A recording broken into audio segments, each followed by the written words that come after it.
Hello class, this is your Unit 3 and Unit 4 content review. Here is a picture of your next steps, what you should study in addition to this video and completing the review guide. And here is a key to actually helping you understand important markers in this review guide. So in this video, we're going to be discussing at long length about European empires and gunpowder empires in the Middle East, gunpowder empires in the Middle East in particular. But right now we're going to focus a little bit about Spain and Portugal. And so the Spanish and Portuguese empires are incredibly important in this unit for obvious reasons. Paramount among them is because they are really the first ones that colonize and traverse the old world of Europe and kind of venture out and colonize the New World and parts of, in the Portuguese case in particular, parts of Africa.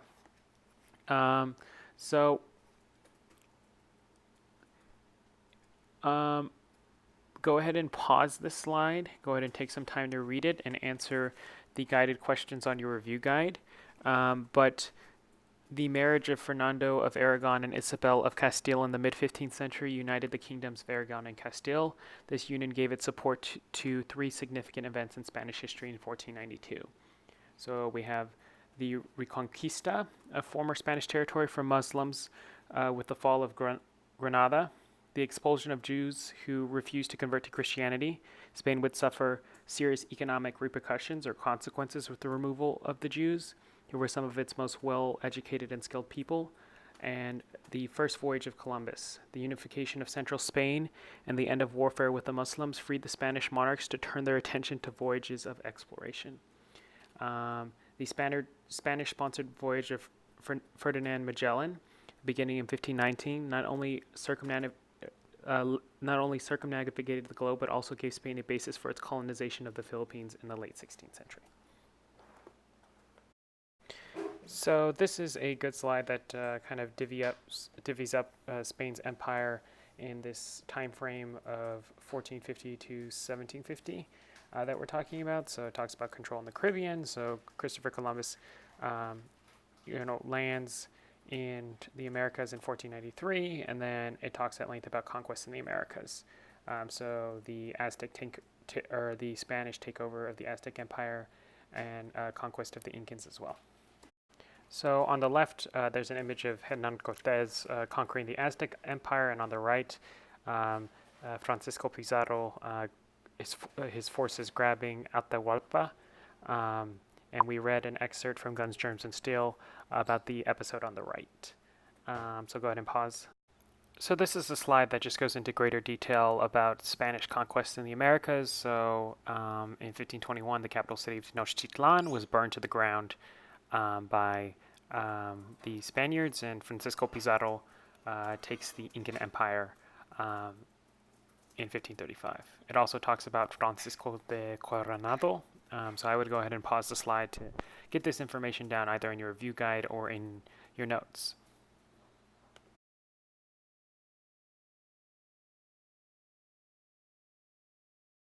So the Treaty of Tordesillas is this important document, and it gives the Spaniards the right to govern their American colonies. It's a papal decree.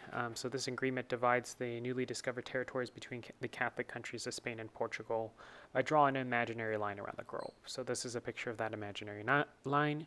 So Spain received the land, the right to settle the lands to the west of the line drawn through the Western Hemisphere, and Portugal those to the east. This is just a fun slide that, or I guess not fun for some of you because it requires a lot of reading, but this is just a slide that includes excerpts from that academic essay that we saw from that undergrad that talks about the prevalence of the cannibalism trope in transatlantic literature.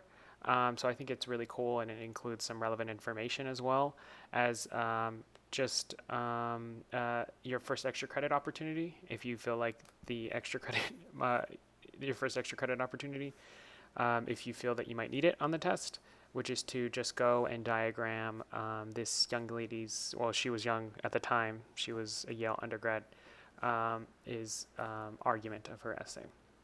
I also have a breakdown of the paragraphs, annotations. You can pick up a copy in my room because I know there's a lot of really advanced academic words in this.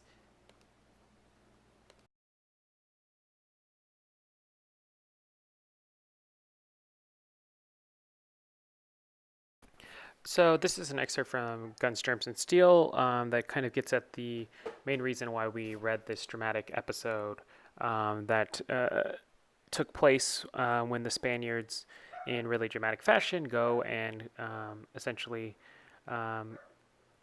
ransom Atahualpa, the leader of the Incan Empire. And I think the way that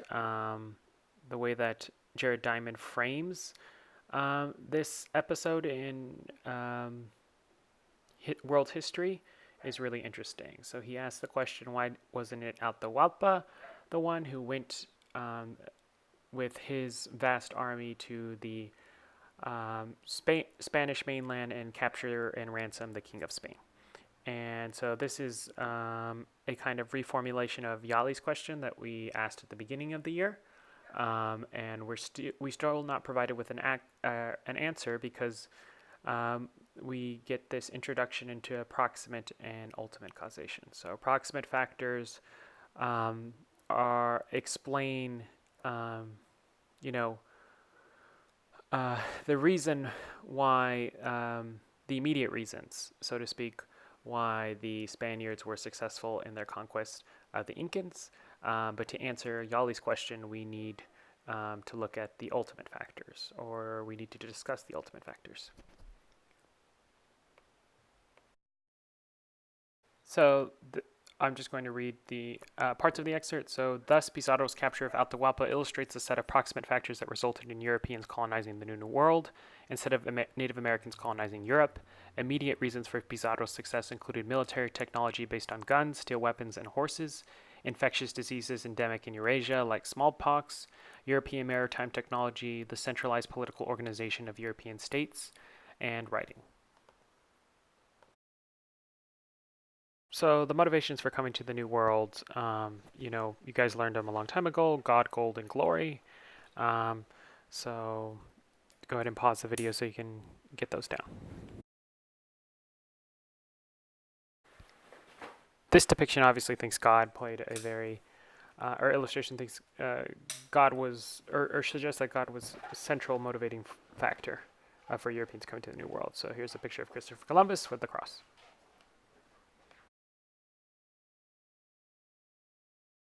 This is an image of the economic structure of the Spanish colonial system.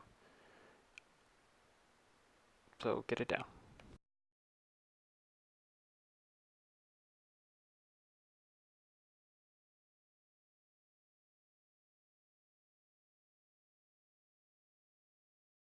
This is a pyramid of the colonial class structure in Spanish American society, with Creoles, colonists born in the Americas of European parents, generally well-educated and financially secure. The Creoles would eventually become colonial leaders and organizers of colonial independence movements. Mestizos, people of mixed European and Indian ancestry, mulattoes, people of mixed European and African ancestry, and Peninsulares, colonists born in Europe. The Peninsulares initially held the most powerful positions in colonial society. So obviously with the contact of the Spaniards, Indians, and these convergences of different peoples, the bringing of Africans into the Americas, new types of peoples developed, and new social systems developed as a result of that.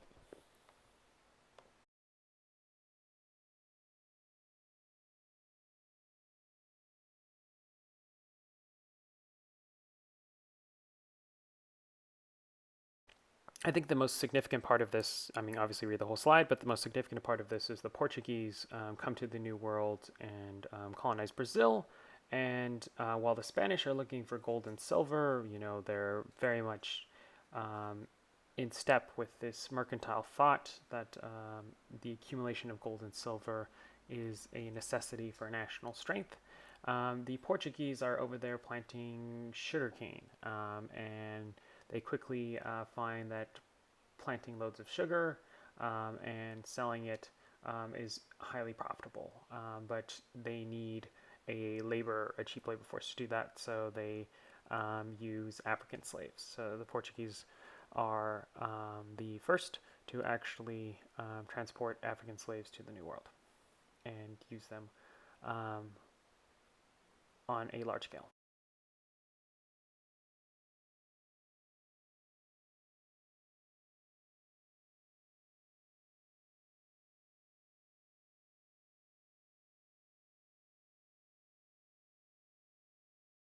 So I would go ahead and look at this chart comparing the Ottoman and Safavid and Mughal empires. So these are three Islamic gunpowder empires. They're obviously really important, and we discussed them at length in Unit 3, so go back, look at your flip book. If you made a flip book, if not, go back and look at the textbook. These are some important things to keep in mind. So the Sultan is this position in these Islamic states that combines both secular and religious authority. So religious authority and the use of religious piety to legitimize and consolidate power is very important for all three of these empires.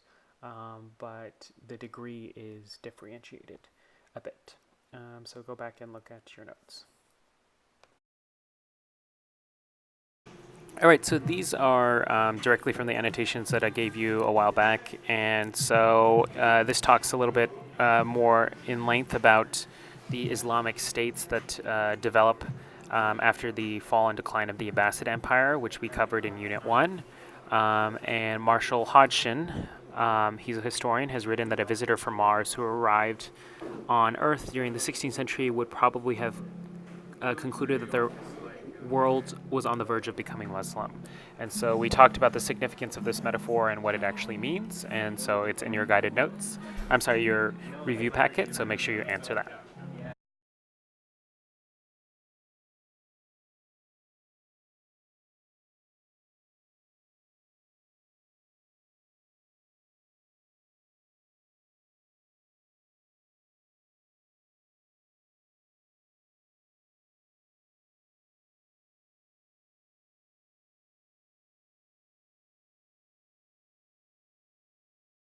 So in 1453, the Ottomans completed the conquest of the city of Constantinople. One of the keys to the Ottoman success, as you'll see in the next slide, is the use of gunpowdered weapons like large cannons. Mehmed II leads the Ottomans in their conquest of Constantinople. And Sultan Suleiman. Both are sultans. Mehmed II is a sultan. Sultan Suleiman from 1520 to 1566. He leads the Ottoman Empire at its greatest extent. And so he leads a lot of successful campaigns in Europe and unsuccessful campaigns as well, but expansion into European countries.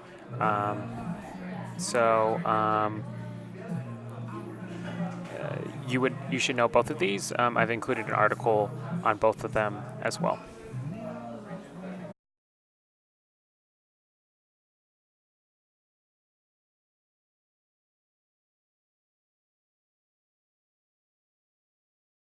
So we'll talk about the notion of a nation state more fully in Unit 5, but the definition of a nation state, and we talk about it within the context of the development of nation states in Europe in this time period, is as follows. It governs people who share a common culture, including a common language, so basically a nationality. We'll talk about this idea of a nationality as being an imagined community. That comes straight from this political theorist, Benedict Anderson. And by imagined community, I mean there are 315 million American citizens. So if you're one of them, you are part of the American community, but it is imagined because there's no way that you could actually get to know every single one of them, and there's no way that all 350 million people share any common characteristic that would make them part of this nationality, or part of this community of a nation. Has definite geographic boundaries, so has borders, has territory, and enjoys sovereignty. So the notion of sovereignty is freedom from external control. For a while in European politics, before the Peace of Westphalia, in the 17th century, the Catholic Church played a really important role in politics and law and society. And so as European nation states become sovereign, they reassert this authority, and they essentially reduce the power of the church.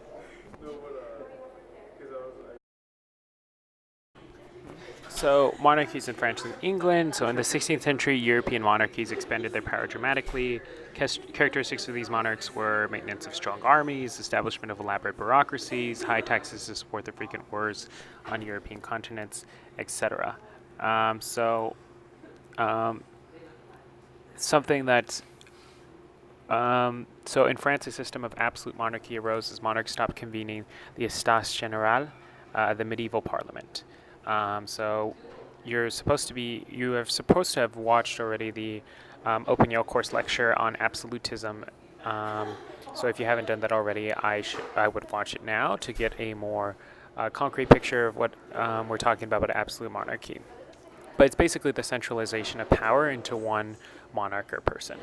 And so this idea of the divine right of kings kind of parallels absolutism. So absolute monarchs legitimate that power by saying that they get it from God. That's what the divine right of kings means. So Louis XIV, or Louis XIV, of France ruled from 1643 to 1715, and he is often considered a prime example of an absolute monarch. So he creates this elaborate palace at Versailles to help keep an eye on French nobles. Mercantilism also plays a role in French and English expansion. And you'll see more on this theory on the next slide. So the English developed, in contrast, a parliamentary monarchy. So in contrast to absolute monarchy, and although ruled by a centralized government, England limited the power of its monarchs with the parliament, in which they shared powers with representatives chosen by voters from elite classes. That should be glorious revolution, but I don't have time to create a new slide, to be honest. So the English Civil War and the Glorious Revolution placed the power of Parliament over that of the king.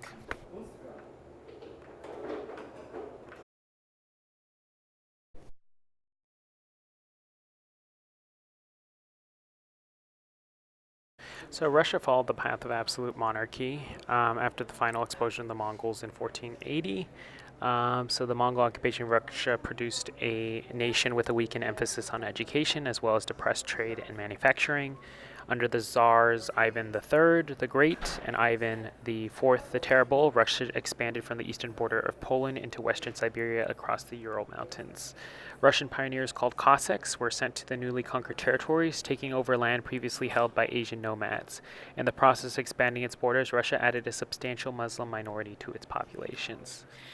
The death of Ivan IV without an heir paved the way for the emergence of the Romanov dynasty. In 1613, the Russian nobles, or boyars, selected Mikhail Romanov as Russia's new Tsar. A Tsar is a Russian emperor, beginning a dynasty that ruled until 1917. The new Tsar continued Russian expansion. And then we're going to talk about Peter the Great in the next slide. This is from a transcript of an Open Yale course video on Peter the Great, and it talks about the territorial expansion under Peter the Great, so I would just go ahead and read through it. You don't have to know the specific details, but it's just interesting to hear.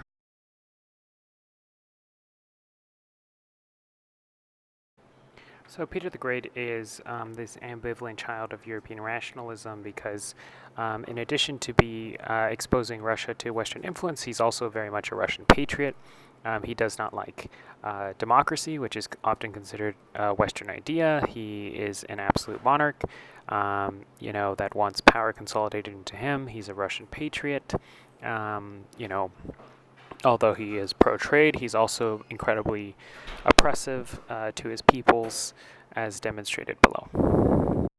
This is a slide on the Ming China, so I would just go ahead and look through the facts, and I would also, for every empire that you get, know how it declined. This is especially important for the test. This is an image of Zhang He's treasure fleets. We talked about this within the context of status being an important thing that states seek in international politics. We talked about the Mughal Empire at length.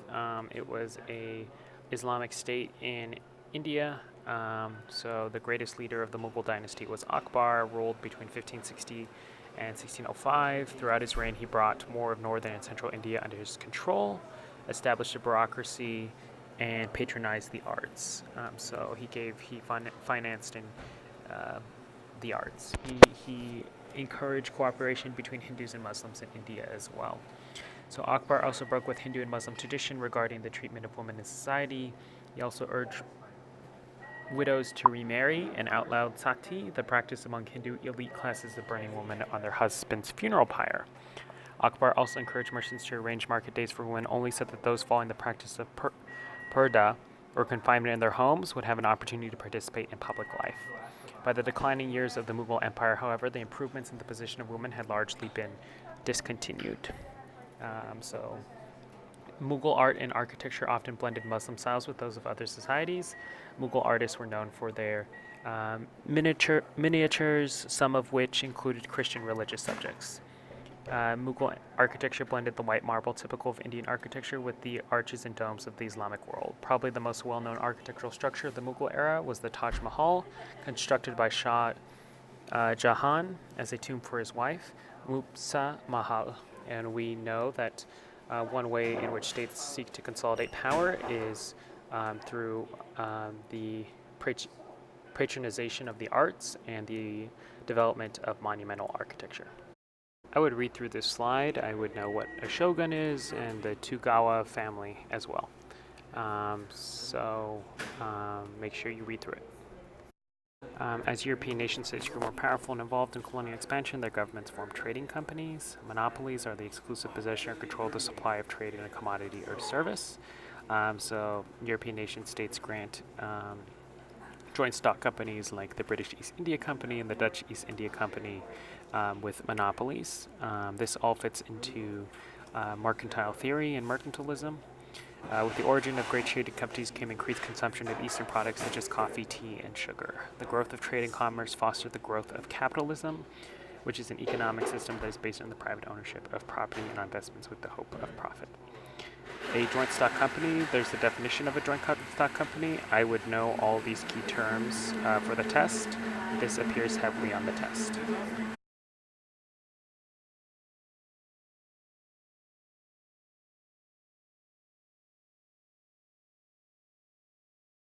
What was the Columbian Exchange? This is actually an excerpt from an interview with Alfred Crosby, the historian that came up with the Columbian Exchange.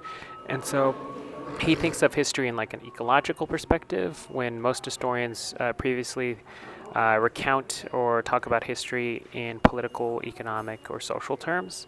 So ecological is to focus on for example, crops or environmental history, stuff like that. And so he talks about the huge transfer of diseases, of livestock, of crops that had a huge impact between the Old World and New World after Columbus came into contact with Native Americans. This is an example of a context that would appear in a LEQ or DBQ by a student that would respond to a prompt, was the Columbian Exchange overall have a positive or negative impact on indigenous peoples?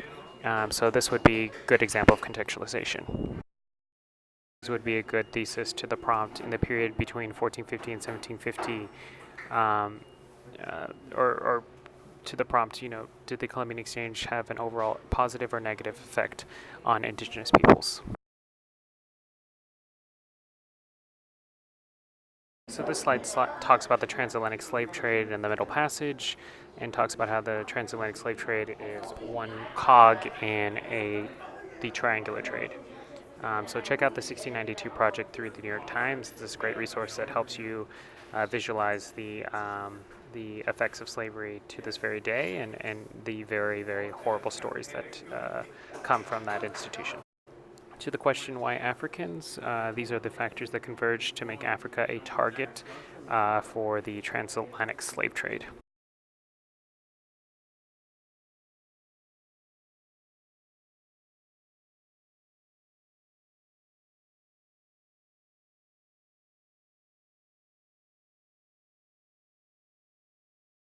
Second two slides are just slides that I forgot to include at the beginning of this PowerPoint. I also misplaced one slide on Western influence over Russia. But hope you enjoyed the video.